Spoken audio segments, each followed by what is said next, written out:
Vayan conmigo una vez más a la epístola del apóstol Pablo a los Romanos, capítulo 1. Vamos a leer los versículos 8 al 15. Romanos, capítulo 1. Y en esta ocasión vamos a leer los versículos 8 al 15. Dice la palabra de Dios: primeramente doy gracias a mi Dios mediante Jesucristo con respecto a todos vosotros, de que vuestra fe se divulga por todo el mundo. Porque testigo me es Dios, a quien sirvo en mi espíritu en el evangelio de su Hijo, de que sin cesar hago mención de vosotros siempre en mis oraciones, rogando que de alguna manera tenga al fin, por la voluntad de Dios, un próspero viaje para ir a vosotros. Porque deseo veros, para comunicaros algún don espiritual, a fin de que seáis confirmados, esto es, para ser mutuamente confortados por la fe que nos es común a vosotros y a mí. Pero no quiero, hermanos, que ignoréis que muchas veces me he propuesto ir a vosotros, pero hasta ahora he sido estorbado, para tener también entre vosotros algún fruto como entre los demás gentiles. A griegos y a no griegos, a sabios y a no sabios soy deudor. Así que, en cuanto a mí, pronto estoy a anunciaros el evangelio también a vosotros que estáis en Roma. Padre, nosotros venimos ante tu presencia y queremos agradecerte por Jesucristo y por tu bendito evangelio, porque por él nosotros no solamente hemos entrado a esta vida, no solamente somos parte de la familia tuya, sino que también por ese mismo evangelio nosotros somos animados, nosotros somos consolados, nosotros somos confirmados en la fe.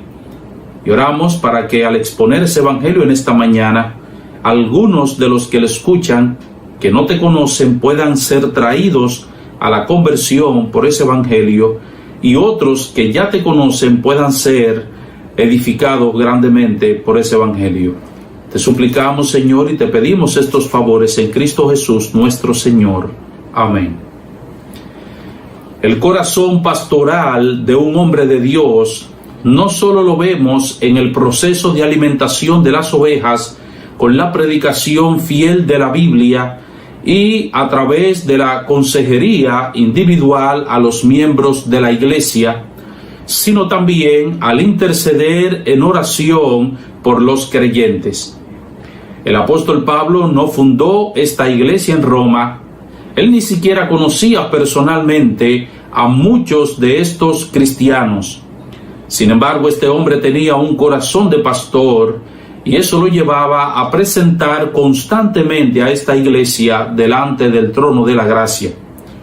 Así que, después de casi 2000 años, este pasaje todavía resuma cálido afecto y podemos sentir el gran corazón de Pablo palpitar de amor hacia la iglesia que todavía no conocía ni siquiera de vista.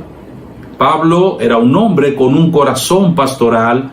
Y repito, ese corazón pastoral no solamente lo vemos en la predicación fiel de la palabra de Dios para alimentar a las ovejas o en la consejería personal, individual, que realiza el pastor, sino también cuando ese pastor intercede por los suyos. Hay tres cosas que nosotros encontramos en esta oración de Pablo por los creyentes de Roma y que nosotros queremos considerar en la mañana de hoy.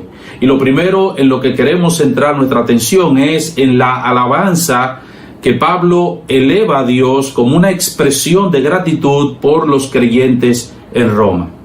¿Qué es lo primero que encontramos en esta oración de Pablo? Su alabanza a Dios expresada en gratitud por los creyentes en Roma. Versículo 8. Primeramente doy gracias a mi Dios mediante Jesucristo con respecto a todos vosotros, de que vuestra fe se divulga por todo el mundo. Hay dos aspectos interesantes en esta acción de gracias que el apóstol Pablo eleva delante de Dios. Y lo primero es que Pablo daba gracias a Dios por el testimonio de los cristianos en Roma. Eso es lo primero que Pablo hace. Pablo da gracias a Dios. Primeramente doy gracias a mi Dios, dice el apóstol Pablo, de que vuestra fe se divulga por todo el mundo. Usando un lenguaje hiperbólico, Pablo señala que la fe de estos cristianos se ha hecho notoria en todo el imperio. Cuando Pablo dice todo el mundo, obviamente no se refiere literalmente a todo el mundo. Pablo se está refiriendo aquí a todo el imperio. Todas las provincias que formaban parte del imperio habían conocido de la fe de estos creyentes en Roma. Recuerden que Roma era la capital del imperio y por lo tanto era el centro de la vida política, económica, social y religiosa de todas las provincias que giraban en torno a ella. De ahí que muchos de estos creyentes que habitaban en las distintas provincias y que visitaban continuamente la gran metrópolis escucharan acerca de la fe de estos cristianos. Por eso Pablo alaba a estos creyentes, porque en medio de una ciudad idólatra, en medio de una ciudad corrupta, en medio de una ciudad mundana, ellos daban testimonio de su fe en Cristo. Ahora bien, lo más importante que nosotros debemos notar en esta alabanza es que Pablo conecta la fe de los romanos con Dios. Pablo menciona la fe en esta acción de gracias, en esta alabanza de gratitud. Pablo conecta la fe de estos hermanos con Dios. Por eso, aunque son los creyentes los que están dando testimonio por todo el imperio de su fe, sin embargo, la acción de gracias está dirigida a Dios, porque es Dios el dador de esa fe. Efesios capítulo 2, versículo 8, el apóstol Pablo dice, porque por gracia sois salvos por medio de la fe. Y esto, la fe, no es de vosotros, pues es don de Dios, es un regalo de Dios. Así que la fe no solamente es un regalo de Dios, sino también un privilegio que Él concede a algunos. Filipenses capítulo 1 versículo 29, porque a vosotros os es concedido a causa de Cristo, no solo que creáis en Él, sino también que padezcáis por Él. Es Dios quien concede la fe, es Dios quien regala la fe. La fe es un don de Dios, nadie nace con fe. Es Dios quien en un momento dado le regala la fe a la persona para que crea en el Evangelio de Jesucristo.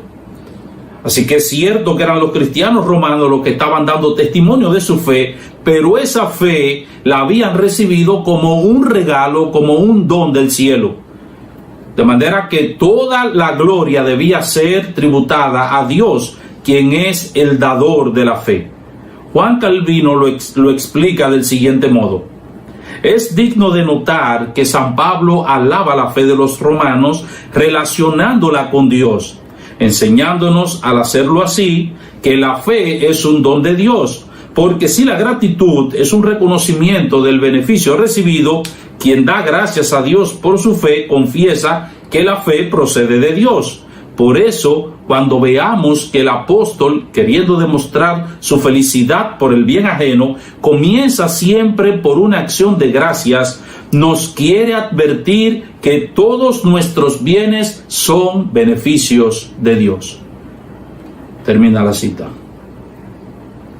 Cuando Pablo da gracias a Dios aquí, porque la fe de estos hermanos se divulga por todo el mundo o por todo el imperio, ¿qué es lo que Pablo está haciendo? Está conectando la fe de estos creyentes con Dios, porque es Dios quien da la fe. Así que si el regalo lo da Dios, al dar la acción de gracias, entonces nosotros tenemos que dirigir nuestra alabanza a Cristo, que era del linaje de David, según la carne, que fue declarado Hijo de Dios con poder, según el Espíritu de Santidad, por la resurrección de entre los muertos. Y ahora dice Pablo, y por quien recibimos la gracia y el apostolado, Cristo Jesús. Por él nosotros recibimos la gracia y el apostolado para la obediencia a la fe en todas las naciones por amor de su nombre, entre las cuales estáis también vosotros llamados a ser de Jesucristo. Fue por medio de Cristo y su obra redentora que Pablo recibió la gracia y el apostolado, pero es también por él mismo que los cristianos fuimos llamados eficazmente para la obediencia a la fe. Así que todas las bendiciones que nosotros recibimos, las recibimos de Dios por medio de Jesucristo y su bendito evangelio. Efesios capítulo 1, versículo 3. Bendito sea el Dios y Padre de nuestro Señor Jesucristo, que nos bendijo con toda bendición espiritual en los lugares celestiales en Cristo. Si Cristo es el medio a través del cual Dios el Padre nos ha concedido todas las bendiciones espirituales, entonces es necesario que sea a través de Él que nosotros expresemos nuestra gratitud en alabanza al Señor. Como dice William Hendrickson, este círculo nunca debe romperse. Las bendiciones divinas que descienden del cielo deben ascender del nuevo al cielo en forma de reconocimiento agradecido. Y el salmista nos dice en el Salmo 50, versículos 14 y 15, sacrifica a Dios alabanza y paga tus votos al Altísimo, e invócame en el día de la angustia, te libraré y tú me honrarás. ¿Pueden ver el círculo aquí? El Señor nos da las bendiciones, nosotros le agradecemos al Señor en gratitud por esas bendiciones que nosotros hemos recibido. Por eso es que Hendrickson dice, este círculo nunca debe romperse. Las bendiciones divinas descienden del cielo, pero deben ascender de nuevo al cielo en forma de reconocimiento agradecido. Y eso es lo que Pablo hace aquí en esta oración, una alabanza a Dios expresada en gratitud por estos creyentes. Lo segundo que encontramos en esta oración de Pablo es su tierno amor reflejado en su constante oración por estos hermanos. Número 1, su alabanza a Dios expresada en gratitud. Número 2, su tierno amor reflejado en su constante oración por estos hermanos. Versículo 9. Porque testigo me es Dios, a quien sirvo en mi espíritu en el evangelio de su Hijo, de que sin cesar hago mención de vosotros siempre en mis oraciones. A pesar de que Pablo no conocía físicamente a la mayoría de estos creyentes de la iglesia en Roma, sin embargo, él reflejaba un tremendo amor pastoral al interceder constantemente en oración por ellos. Ahora bien, yo debo aclarar que esto no significa que Pablo mencionaba a los creyentes romanos en todas las oraciones que él realizaba. Es decir, Pablo iba a dar gracias a Dios por los alimentos, por ejemplo, antes de comer, y Pablo ahí mencionaba a los creyentes de Roma. No. Sino que como un pastor amante, él siempre apartaba tiempo para orar en favor de ellos. Una vez más, cito a Calvino. No se refiere el apóstol a una invocación común a Dios, sino de sus oraciones por medio de las cuales los fieles, cuando se apoyan en ellas, lo hacen con todo su entendimiento, aislándose de todos los cuidados y distracciones de la vida, puesto que podía muy bien desear y pedir algo sin acordarse de los romanos. Mas todas las veces que oraba, deliberadamente se presentaba para hacerlo, recordándolos entre los demás. Hasta el apóstol, especialmente de las oraciones, habla el apóstol, especialmente de las oraciones para las cuales los fieles se preparan expresamente, así como el Señor Jesús lo hacía buscando lugares solitarios para hacerlas. Termina la cita. ¿Qué está diciendo Calvino? No siempre que Pablo oraba, no es que cada vez que él oraba por cualquier cosa, él mencionaba aquí a los romanos. Lo que Pablo está diciendo es que él apartaba tiempo específico para dedicarlo a interceder por estos creyentes. Eso es lo que le está diciendo. Así como Cristo sacaba tiempo para él interceder de manera muy especial y muy particular en favor de los suyos. para mostrar que su oración incesante por estos creyentes es ciertísima, Pablo hace uso de una práctica judía en la que hace una especie de juramento y llama a Dios como testigo. Por eso él dice en el versículo 9, porque testigo me es Dios, a quien sirvo en mi espíritu en el evangelio de su Hijo, de que sin cesar hago mención de vosotros siempre en mis oraciones. Dios sabe, Él que escudriña los corazones, Él que sabe las motivaciones, Él que nos conoce en la intimidad. Dice Pablo, Él sabe, Dios sabe que yo oro por ustedes. Incesantemente yo intercedo por ustedes. Así que Dios es el único capaz de verificar en nuestras oraciones privadas por quiénes oramos, con qué frecuencia oramos, qué pedimos cuando nosotros oramos y cuál es la motivación que está detrás de nuestras oraciones. Y Pablo dice, Dios es un testigo, Él me es testigo de que yo oro por ustedes. Y esto, repito, muestra el amor de Pablo hacia estos creyentes. El amor no solamente se manifiesta hacia una persona, no solamente se manifiesta, repito, cuando usted le da algo material a esa persona, no solamente se manifiesta cuando usted le enseña a esa persona la palabra de Dios, sino cuando usted intercede por esa persona en oración. Es una de las cosas buenas que usted puede hacer por una persona a quien usted ama, orar por esa persona. Yo me siento contento siempre que alguien me dice, pastor, yo estoy orando por usted. Pastor, yo oro por usted. Eso es una gran bendición, aunque quizá para muchos eso sea insignificante, pero eso es una tremenda bendición. Y una persona con un corazón pastoral hace esto por los suyos. Así que en primer lugar vemos la gratitud de Pablo, una alabanza de Pablo reflejada en su gratitud a Dios. En segundo lugar vemos su amor hacia estos hermanos expresado en su constante oración por estos hermanos. En tercer lugar, en esta oración vemos en Pablo su corazón pastoral evidenciado en su fuerte deseo de visitar esta iglesia a estos hermanos. ¿Qué encontramos en esta oración de Pablo? En tercer lugar, vemos en Pablo aquí su corazón pastoral evidenciado en su fuerte deseo de visitar a estos hermanos en Roma. Versículos 10 al 15. Y hay dos cosas básicamente que resumen la petición de Pablo en esta oración. En primer lugar, Pablo le pedía a Dios que le concediera el poder viajar a Roma para estar físicamente con estos creyentes. Versículos 10 y 11, la parte A. Rogando que de alguna manera tenga al fin, por la voluntad de Dios, un próspero viaje para ir a vosotros. Y dice la primera parte del versículo 11, porque deseo veros. Yo oro, dice Pablo, ¿y qué es lo que tú le pides a Dios? Ya él dio gracias al Señor. Ya él manifestó que ora por ellos constantemente. Pero ¿qué es lo que Pablo le pide al Señor?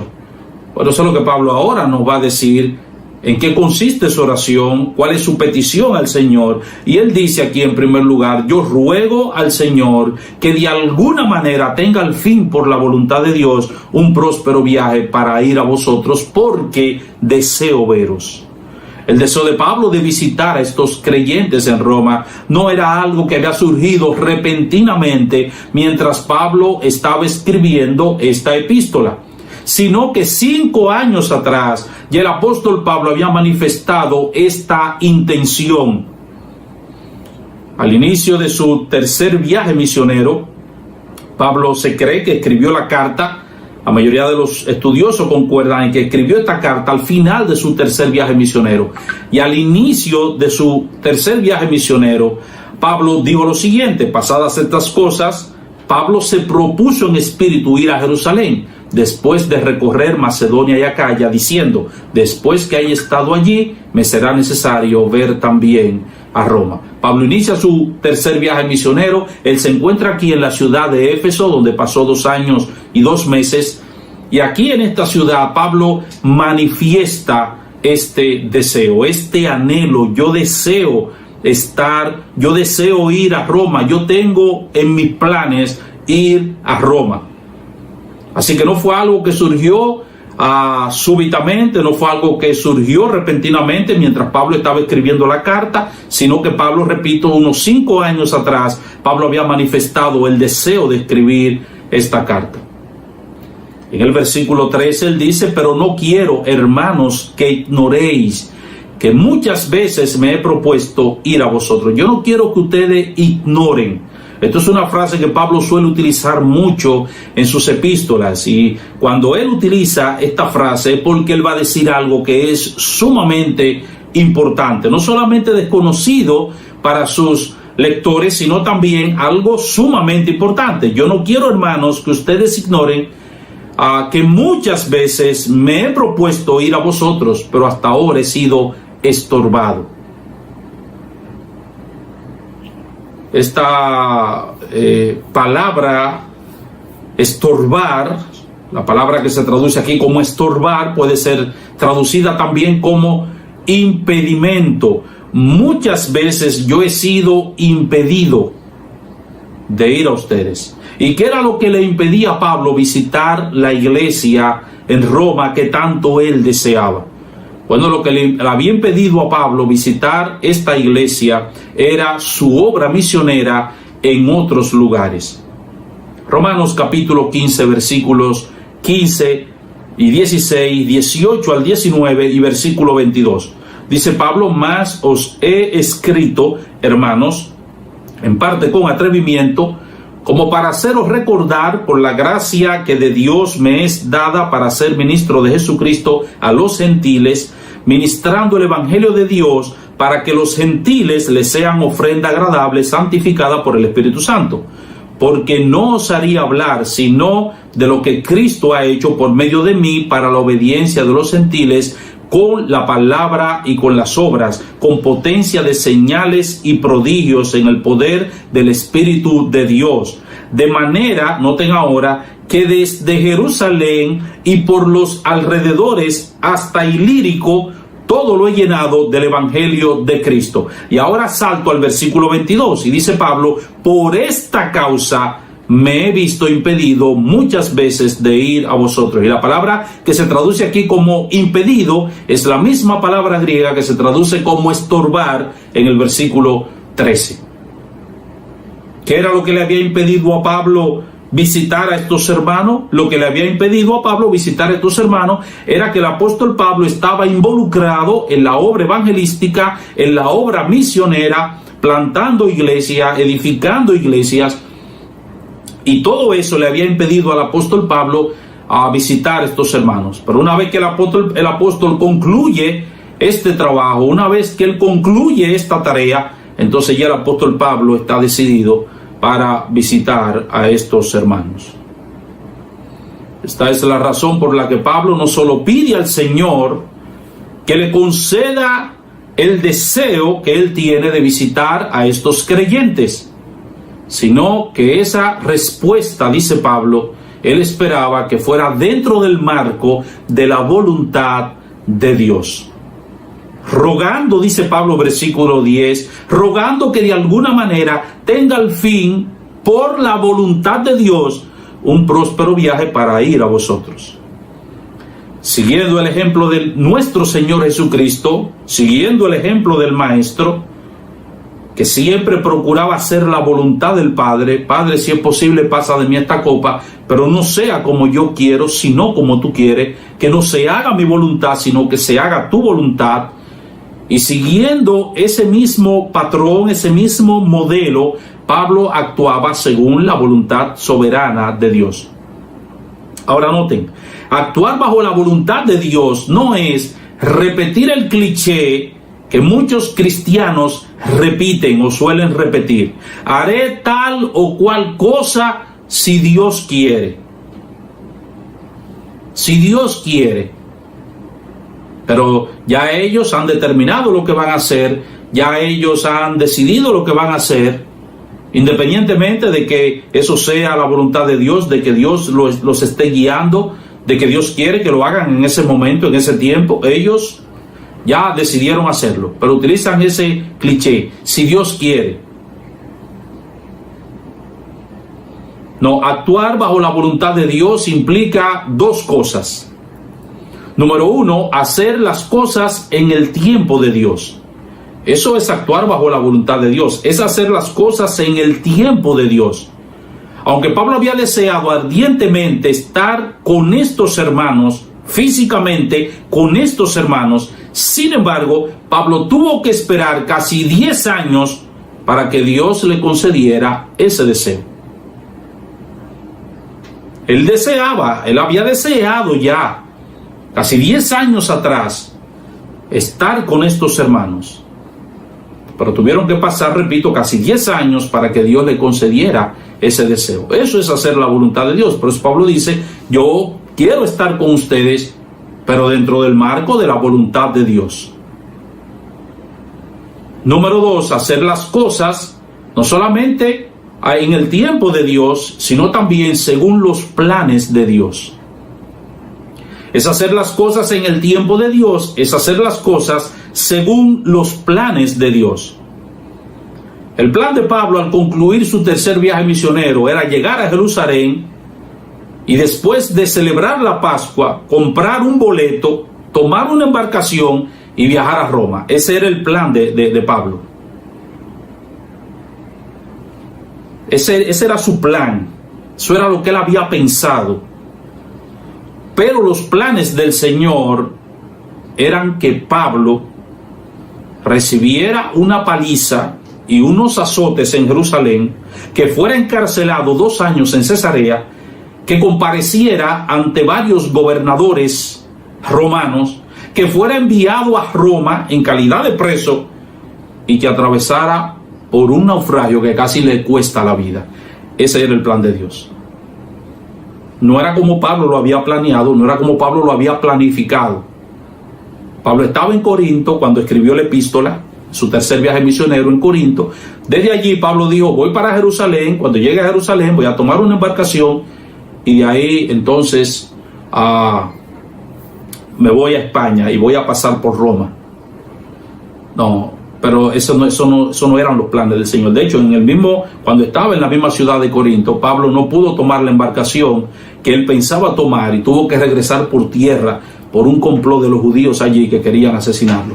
Cuando llegó a Jerusalén, armaron un alboroto los judíos, intentaron asesinarlo, le dieron una paliza, cayó preso, lo azotaron en la cárcel y ante una acechanza para asesinarlo de los judíos, de un grupo de judíos, tuvo que ser enviado a Cesarea, donde duró 2 años encarcelado allí. Allí compareció delante de Festo, delante de Félix, delante de Agripa y finalmente es enviado a Roma en lugar de preso. Y en el camino lo atrapa una tormenta, un huracán, la embarcación naufraga y casi pierde la vida. Fue así como Pablo llegó a Roma. Porque hacer la voluntad de Dios, actuar bajo la voluntad de Dios, es hacer las cosas en el tiempo de Dios y hacer las cosas según los planes de Dios. Pero lo segundo que Pablo pide aquí es que Dios le permita poder ministrar a estos hermanos en Roma. Pablo deseaba ardientemente visitar la ciudad de Roma, pero no como un turista, no para ver el Coliseo romano, no para tomarse fotografías en el Coliseo romano y hacerse una selfie allí. Ese no era el propósito de Pablo. Pablo quería viajar allí con el propósito de ministrar a las personas que vivían en este lugar. ¿Y en qué consistía esa ministración? En primer lugar, Pablo quería comunicar algún don espiritual a estos creyentes. Versículo 11, porque deseo veros. ¿Para qué, Pablo? Para comunicaros algún don espiritual. Así que no se trata de un don extraordinario aquí, sino de una bendición espiritual.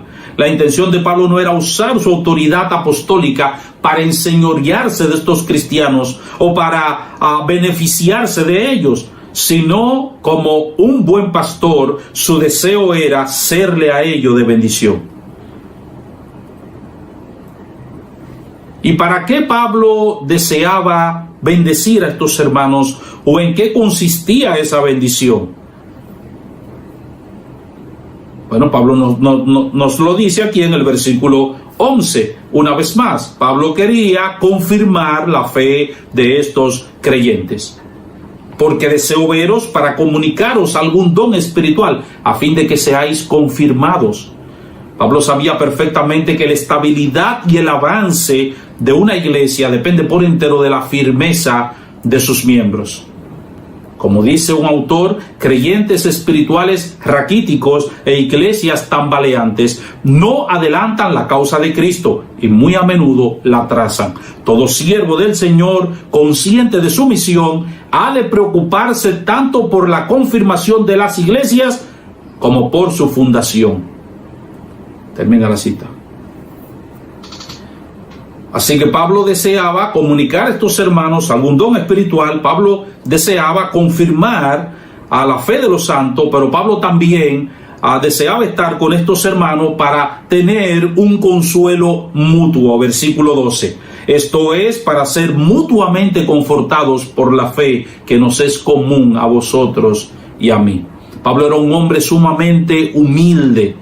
Por eso no solo estaba dispuesto a bendecir a estos hermanos, sino también a ser bendecido por ellos. Ustedes recuerdan cómo Pablo fue alentado después de los amargos trances de aquel terrible naufragio. ¿Recuerdan cómo el apóstol Pablo fue consolado? Pablo fue consolado con la presencia de estos creyentes romanos. Lucas nos dice en Hechos capítulo 28, versículo 13 al 15, de allí, costeando alrededor, llegamos a Regio, y otro día después, soplando el viento sur, llegamos al segundo día a Puteoli, donde, habiendo hallado hermanos, nos rogaron que nos quedásemos con ellos 7 días.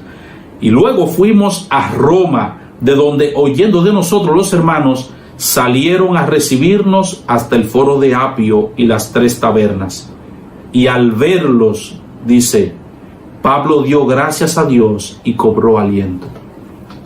¿Cómo Pablo cobró aliento? ¿Cómo Pablo fue animado? ¿Cómo Pablo fue alentado cuando vio a estos hermanos, a estos creyentes?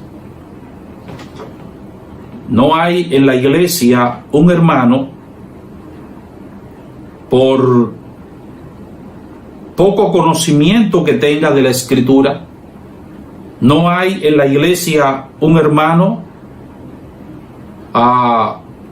por pocos dones y talentos que posea, que no pueda ser de ayuda y de bendición y de consuelo para nosotros.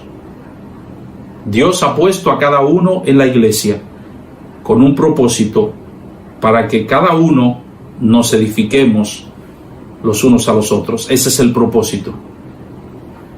Para mí siempre es sorprendente encontrar en la iglesia hermanos que no tienen mucho conocimiento teológico, hermanos que no tienen mucha preparación académica, hermanos que no tienen muchos dones y talentos, pero son hermanos de tremenda bendición y de tremendo consuelo y testimonio para mí. Porque cuando yo veo esos hermanos que pasan por providencias aflictivas serias, y cómo esos hermanos se mantienen fervorosos, cómo esos hermanos se mantienen gozosos, cómo esos hermanos se mantienen fieles al Señor, cómo esos hermanos se mantienen confiando en el Señor, eso para mí es una tremenda edificación. Eso trae consuelo, aliento, eso me reta a mí a ser fiel al Señor, a servir al Señor con devoción, a vivir una vida de gozo. Así que vemos al gran apóstol Pablo diciéndole a estos hermanos, yo quiero ir a confortarlos a ustedes, pero también a recibir consuelo de ustedes. Pero Pablo también dice algo más, dice recoger alguna cosecha o fruto como resultado del don entregado, versículo 13. Pero no quiero, hermanos, que ignoréis que muchas veces me he propuesto ir a vosotros, pero hasta ahora he sido estorbado, para tener también entre vosotros algún fruto o cosecha como entre los demás gentiles. Al comunicar un don espiritual en esta iglesia, Pablo esperaba cosechar algún fruto entre ellos. Muchos pastores se desaniman porque no ven los resultados deseados de su trabajo. Pero si confiamos en el Señor y somos fieles en la labor que Él nos ha encomendado, nosotros veremos el fruto de nuestro trabajo. Finalmente, Pablo deseaba visitar esta ciudad para salvar a los perdidos. Versículos 14 y 15, a griegos y a no griegos, a sabios y a no sabios, soy deudor. Así que en cuanto a mí, pronto estoy a anunciaros el evangelio también a vosotros que estáis en Roma. Para los griegos, así como para todos aquellos que habían abrazado la cultura griega, las demás personas eran consideradas bárbaras, es decir, incultas, ignorantes, analfabetas. Uno de los griegos dijo de su propio pueblo: puede que los bárbaros se topen con la verdad, pero hace falta ser griego para entenderla. Pero Pablo nos dice que el evangelio debía ser presentado a los sabios para que el Señor refrene su sabiduría mundana, sometiéndola a la sencillez de su mensaje. Por el otro lado, Pablo nos dice que en la escuela de Cristo no solo hay lugar para los superdotados, sino también para aquellos que son ignorantes, aquellos que son sencillos, aquellos que son analfabetos. El evangelio es un mensaje para todo el mundo. Y dice Pablo: a todos yo soy deudor, tengo una deuda con todos. Habiendo visto entonces la oración de Pablo, su alabanza manifestada en gratitud, su tierno amor manifestada en su constante oración por estos hermanos y su corazón pastoral expresado en su petición, veamos 3 aplicaciones prácticas a modo de conclusión. En primer lugar, vemos en este pasaje que el mismo evangelio que Dios usa para salvar es el mismo evangelio que Él usa para edificar a los salvos. No hay un evangelio para edificar y no hay un evangelio y no hay un mensaje, para edificar y un evangelio para salvar. El mismo evangelio que salva es el mismo evangelio que edifica. El evangelio para el cual Pablo había sido comisionado no solo era útil para salvar a todos sin acepción, versículos 14 y 15, sino que además era útil para la edificación de la iglesia, versículos 11 y 12. Y cómo Pablo pretendía transmitir a estos creyentes de Roma algún don espiritual y además confirmarlos en la fe con el mismo evangelio con el que ellos fueron salvados. Así que en cuanto a mí, pronto estoy a anunciaros el evangelio también a vosotros que estáis en Roma. Hay una segunda aplicación que se deriva de esta. En segundo lugar, aprendemos que toda debe ser penetrantemente evangélica. Toda predicación bíblica debe ser penetrantemente evangélica. El evangelio de Jesucristo era central en la predicación del apóstol Pablo, independientemente de que su mensaje estuviera dirigido a los creyentes o independientemente de que fuera dirigido al mundo. Porque la palabra de la cruz es locura a lo que se pierde, pero a lo que se salvan, esto es a nosotros, es poder de Dios. Pues ya que la sabiduría de Dios, el mundo no conoce a Dios mediante la sabiduría, agradó a Dios salvar a los creyentes por la locura de la predicación. Y ese evangelio que era necesario para salvar a los incrédulos, también era necesario para edificar a los santos. Primera a los Corintios 2, 1 y 2. Así que, hermanos, cuando fui a vosotros para anunciaros el testimonio de Dios, no fui con excelencia de palabras o de sabiduría, pues me propuse no saber entre vosotros cosa alguna, sino a Jesucristo y a este crucificado. El evangelio que salva es el mismo evangelio que edifica, y por lo tanto nuestra predicación tiene que ser penetrantemente evangélica. Toda predicación bíblica tiene que ser penetrantemente evangélica. El evangelio de Jesucristo tiene que salir a relucir en toda nuestra predicación. Cristo y su obra redentora tienen que dominar nuestra predicación. Puede ser que tu predicación resulte interesante para algunos y hasta emocionante para otros, pero si no está impregnada del evangelio de Jesucristo, no es verdadera predicación. Thomas Murphy no pudo ser más claro cuando afirmó lo siguiente: un sermón que de alguna manera no contenga la salvación de Cristo no puede llevar con propiedad el nombre de sermón del evangelio. Pudiera ser tan impresionante que despertara un profundo interés, o tan hermoso que resultara placentero, o incluso de un elevado tono moral que ofreciera cultura y urbanidad, pero no constituiría el evangelio para cuya proclamación ha sido designada toda predicación. Sí, puede ser placentero el sermón. Puede ser placentero. Puede tener un elevado tono moral. Puede despertar el interés de la gente.